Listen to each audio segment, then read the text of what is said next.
شادی میں ڈھول باجا اور دف وغیرہ بجانا، اس کا شرعاً کیا حکم فقہا نے نقل کیا ہے؟ چنانچہ شادی وغیرہ کے موقع پر ڈھول تاشا یا ڈی جے بجانا، ناچ گانا کرنا، اس طریقے سے دف کے ساتھ گیت گانا، یہ تمام کی تمام چیزیں جائز نہیں ہیں۔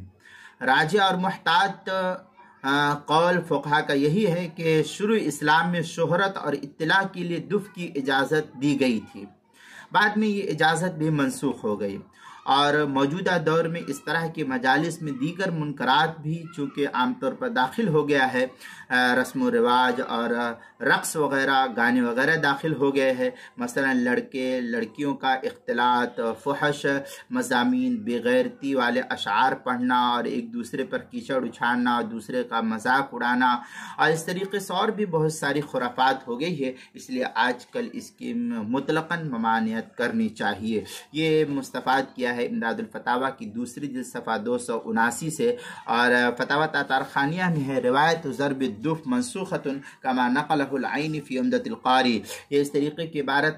فتاوی تاتارخانیہ جو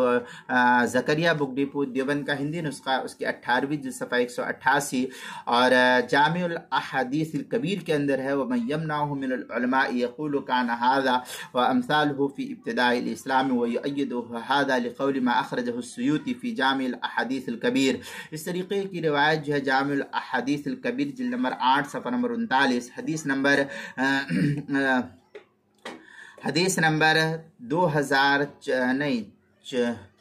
24,287 پر اس کو نقل کیا ہے۔ اس طریقے سے کنز العمال میں ہے عن علی عن النبی صلی اللہ علیہ وسلم قال تمسخ طائفا من امتی قردہ و طائفہ خنازیر ویخصف بطائفہ ویرسل علی طائفۃ منہم۔ اس طریقے کی عبارت جو ہے کنز العمال جلد نمبر 15 صفحہ نمبر 97، حدیث نمبر 40,670 ہے۔ عمدۃ القاری جلد نمبر 12 صفحہ نمبر 50، فتاوی تاتارخانیہ 18ویں